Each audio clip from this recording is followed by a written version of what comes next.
Hi all, कसे आहात तुम्ही?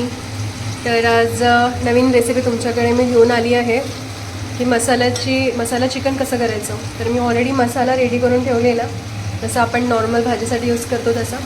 आणि मी तेल गरम झाल्यानंतर थोडा मसाला मी यामध्ये टाकून घेतलेला. त्यानंतर आता थोडं तिखट, हळद, मीठ, त्याच्यानंतर जिरेपूड, धणेपूड, थोडं काश्मीरी लाल मिर्च आणि चिकन मसाला असं यामध्ये मी ॲड करून घेणार आहे आणि पुढे तुम्हाला दाखवते. आणि मी ऑलरेडी हा जो मी मसाला रेडी केलेला आहे याची रेसिपी मी ऑलरेडी शेअर केलेली आहे, तर तुम्ही त्यामध्ये बघू शकता. आणि आता छान थोडं मस्त हा मसाला होऊ द्यायचा आणि नंतर इतर मी मसाले टाकते यामध्ये, मला दाखवते. आणि यामध्ये मी आत्ता छानपैकी लाल तिखट, हळद, मीठ, थोडं जिरेपूड, धनेपूड आणि एव्हरेस्टचा चिकन मसाला आणि एव्हरेस्ट काश्मीरी लाल मिर्च थोडा कलर येण्याकरता मी टाकलेला. आता थोडं या मसाल्याला मी होऊ देणार आहे आणि याच्यामध्ये जे आपण चिकन शिजवलेलं आहे त्याचं जे पाणी आहे तर ते यामध्ये थोडं टाकूयात किंचित, म्हणजे मसाला होण्यासाठी. आणि त्याच्यानंतर मी फ्रायसाठी पीसेस काढून ठेवले आणि ते त्याच्यामध्ये ॲड करणार. तर यामध्ये मी थोडे आपल्याला जितके पीसेस हवे आहेत, म्हणजे आपण खरडा करण्यासाठी तेवढे मी चिकनचे पीसेस यामध्ये ॲड केलेले आहेत. आणि थोडं आता मी यामध्ये जरा पाणी टाकलेलं चिकनच्या सूपचं आणि थोडं आपण होऊ देऊयात. बाकी चिकन तर शिजलेलंच आहे, त्याच्यामुळे जास्त आपल्याला होऊ देण्याची आवश्यकता नाही आहे.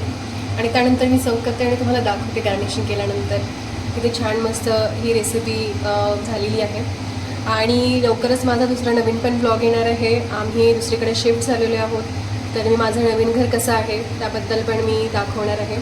आणि त्याचबरोबर आज जे मी चिकनची थाली केलेली आहे त्याचासुद्धा मी व्हिडिओ ब्लॉगवर टाकणार आहे. आणि मागचा जो माझा व्लॉग होता त्याच्यामध्ये जो तुमचा भरभरून प्रतिसाद आला त्याबद्दल सगळ्यांना थँक्यू. असंच सबस्क्राईब करा माझ्या चॅनलला, त्याच्यानंतर फॉलो करा, लाईक करा, कमेंट करा आणि पुढे पण शेअर करा. Thank you so much all. भेटूया नेक्स्ट ब्लॉगमध्ये. अशा प्रकारे आपली छान मस्त रेसिपी तयार झालेली आहे, चिकन खरडा. तर नक्की तुम्ही ट्राय करून बघा आणि मला सांगा कमेंटमध्ये की तुम्हाला माझी रेसिपी कशी आवडली आहे.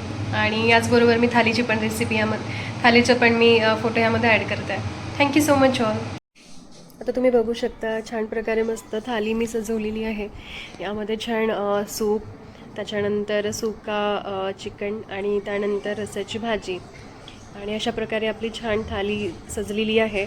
तर तुम्ही पण एन्जॉय करा, आम्ही पण करतो. भेटूया नेक्स्ट ब्लॉगमध्ये. Thank you so much all.